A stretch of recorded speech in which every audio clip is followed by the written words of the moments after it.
fork trembled in my hand as my son's words cut through the dinner conversation like a blade. "Don't talk. You'll embarrass me."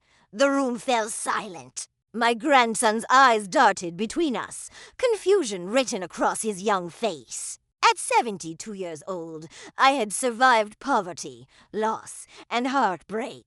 But nothing had prepared me for the moment my own child would silence the voice that once sang him lullabies. The dining room felt smaller that evening, though nothing had changed. Same oak table I'd helped pick out when they bought this house. Same chairs where I'd watched my grandson take his first bites of solid food. But something invisible had shifted, like a door closing between my heart and theirs. I sat there, fork halfway to my mouth, watching my son's family continue their meal as if nothing had happened. My daughter-in-law glanced at me with what might have been sympathy, then quickly looked away. The mashed potatoes grew cold on my plate as I replayed those 5 words over and over. "Don't talk. You'll embarrass me." What had I done? I'd simply started to share a memory about his father, their grandfather he'd never met. A sweet story about how his dad used to sneak cookies from the jar when he thought I wasn't looking. But before I could finish, before I could get to the part about how his eyes would light up just like my grandson's do now, my son had cut me off with surgical precision. The silence stretched until my grandson, bless his innocent heart, asked about dessert. The conversation resumed, flowing around me like I was a stone in a stream. I forced a smile, nodded when appropriate, and swallowed not just my food, but every word that wanted to escape. Later that night, alone in the small room they'd prepared for me, I sat on the edge of the bed and let the memories flood back. How different things had been when he was small. I could still see him at 5 years old, tugging at my apron strings, begging for just one more story before bedtime. His wide eyes would drink in every word as I told him about brave knights and kind dragons, about his grandfather's adventures, about the grandmother he'd never met who used to braid flowers in my hair. I remembered the nights when fever would grip his small body, and I'd sit beside his bed for hours, cool cloths and gentle songs my only weapons against his suffering. The way he'd reach for my hand in the darkness, finding comfort in the rough skin that had worked so hard to provide for us both. There was the morning I walked him to his first day of school. His tiny hand clasped in mine, both of us nervous, but trying to be brave. When he scraped his knee on the playground, it was my arms he ran to, my voice that soothed his tears away. Did he forget the nights I stayed awake for him? The question echoed in the quiet room. Did he forget the sacrifices, the love, the countless moments I poured my heart into raising him? I pulled out the old photo album from my suitcase, pages yellowed with time, corners worn from handling. There he was, gap-toothed and grinning, chocolate smeared across his cheek. And there I was beside him, younger, hopeful, my whole world contained in that small, perfect face. Page after page revealed a story of devotion. Christmas mornings, when I'd work double shifts just to afford that one special toy he'd mentioned. Birthday parties thrown in our tiny apartment, cake baked from scratch because store-bought was beyond our budget. His high school graduation, where tears of pride had streamed down my cheeks as he walked across that stage dot. When had I become a burden instead of a blessing? The next morning, I made coffee quietly, trying not to disturb anyone. My grandson appeared in his pajamas, rubbing sleepy eyes. "Grandma, why didn't you tell us a story last night?" "You always tell the best stories." My heart clenched. This beautiful child still saw magic in my words, still found wonder in the tales I carried. I knelt down to his level, brushing a cowlick from his forehead. "Would you like to hear one now, sweet boy?" He nodded eagerly, climbing into my lap as I settled into the kitchen chair. In a voice barely above a whisper, I told him about a little sparrow who lost her song, and how the other birds helped her find it again. He listened with the same rapt attention his father once had, asking questions, gasping at the exciting parts. "Grandma," he said when I finished, "your stories make me feel brave. Your stories make me feel brave." Those words carried me through the rest of that day and the days that followed. But as family dinners continued, I found myself growing quieter. My son's words had planted a seed of doubt that bloomed into silence. I began to second-guess every comment, every memory I wanted to share. What if they found my stories boring? What if my voice really was an embarrassment? The laughter that had always come so easily to me faded like summer turning to autumn. I became a ghost at my own son's table, present in body, but absent in spirit. Sometimes I'd catch my daughter-in-law watching me with concerned eyes, but the moment would pass without words. Am I already forgotten while still alive?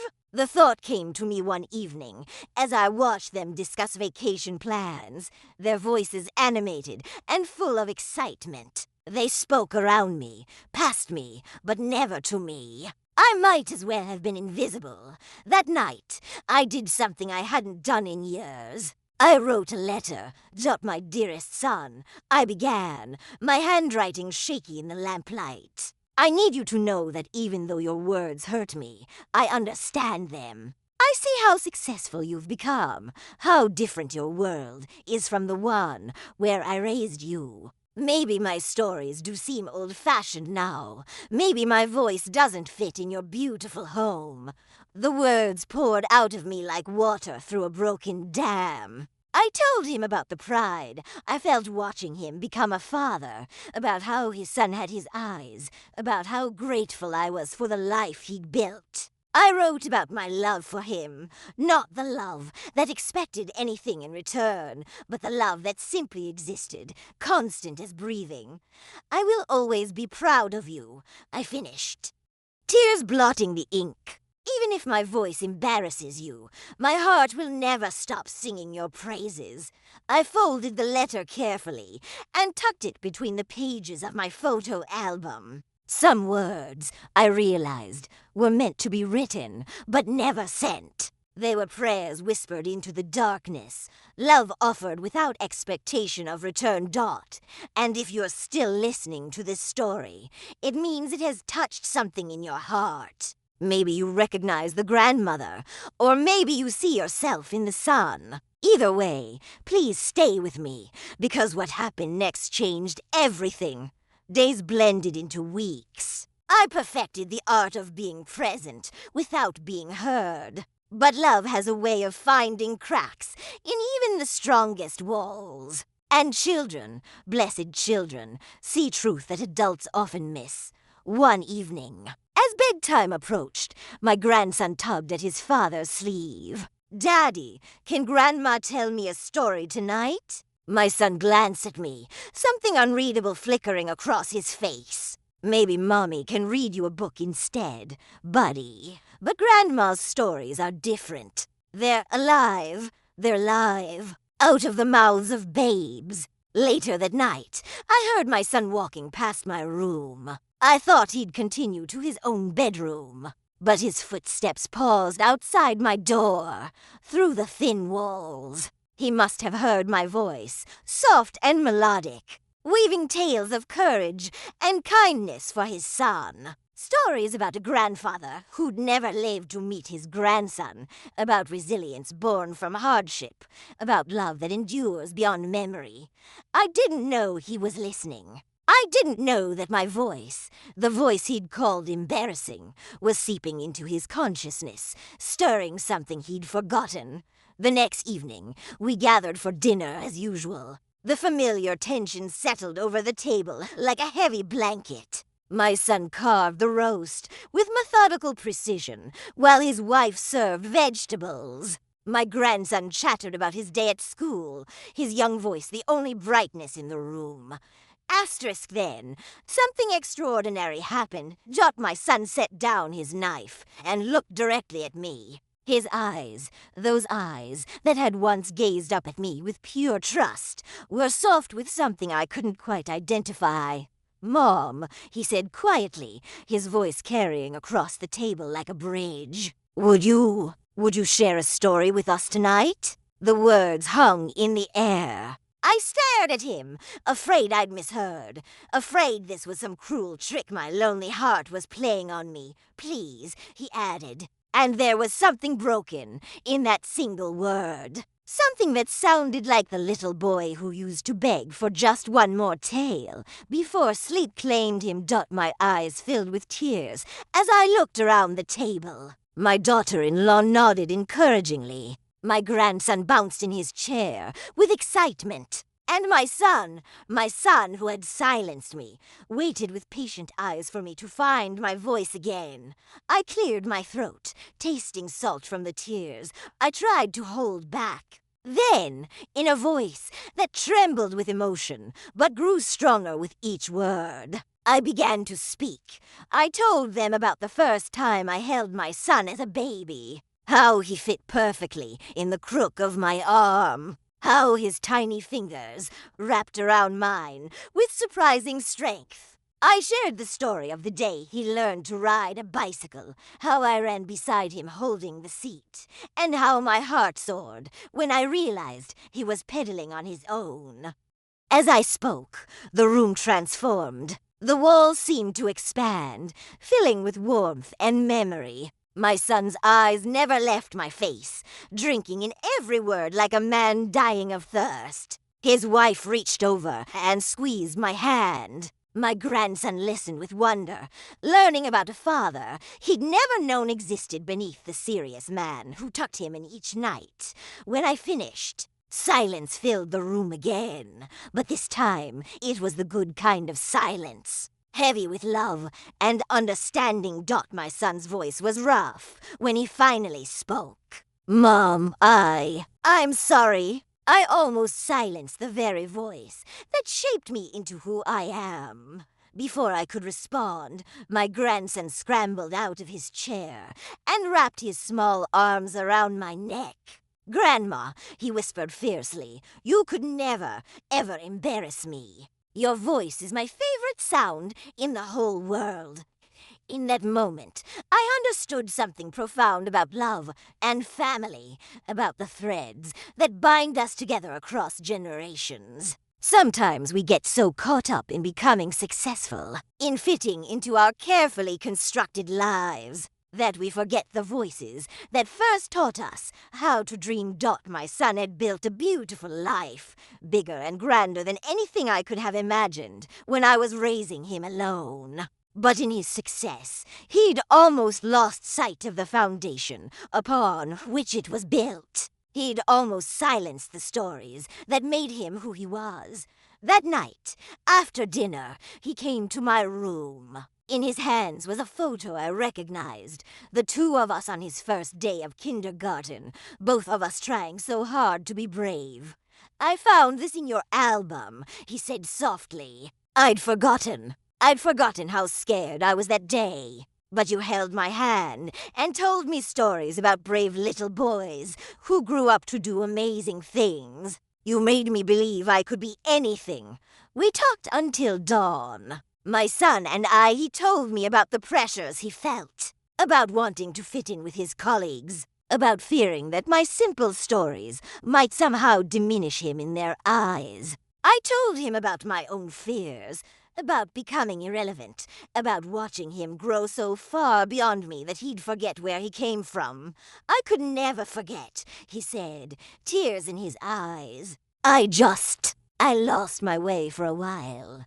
Sometimes love hides in silence. But even silence carries a story. These words came to me as I watched my son rediscover the magic in our family's history, in the tales that connected his past to his present to his future. From that day forward, our dinners changed. My voice found its place again at that oak table. I shared stories of resilience and hope, of the grandmother who taught me to braid flowers, and the grandfather who showed my son how to be kind. My grandson absorbed every word, storing them up like treasures. For the years to come, my son learned to see my stories not as embarrassments, but as gifts, pieces of his history, fragments of wisdom earned through decades of living and loving and losing and finding hope again. Tell me in the comments, have you ever silenced a voice that deserved to be heard? Have you ever realized, perhaps too late, that the stories you thought were simple were actually profound? Because here's the truth I learned in that small room, clutching my photo albums and nursing my wounded heart. Every voice carries stories worth hearing. Every grandmother, every grandfather, every elder who raised the people we've become, they're libraries of human experience. Walking histories of love and sacrifice and dreams deferred for the sake of those who came after. Honor the voices of those who raised you before it's too late. Listen to their stories, even if you've heard them 1,000 times before. Because in those repeated tales, in those familiar rhythms, you'll find the threads that connect you to something larger than yourself, to a legacy of love that stretches back through generations and forward into a future you're still writing. My grandson is older now, and sometimes I catch him telling his friends about his great-grandmother who braided flowers in her hair, or about his grandfather who could fix anything with his hands and his heart. The stories live on, passed down like heirlooms, growing richer with each telling. And my son? He never again asked me to be quiet. Instead, he learned to introduce me to his friends as the best storyteller in the family. He discovered that my voice didn't embarrass him. It grounded him, reminded him of who he was beneath all his success and achievements. If this story has touched your heart, share it with someone who needs to hear it. Because somewhere out there, there's a voice being silenced by someone who's forgotten the power of the stories that shaped them. And maybe, just maybe, this tale will remind them to listen before it's too late. The fork no longer trembles in my hand at dinner. My voice rings clear and strong, carrying stories of love across the generations. Proving that some things, the most important things, should never, ever be silenced. Asterisk, if you liked the video, please subscribe this channel.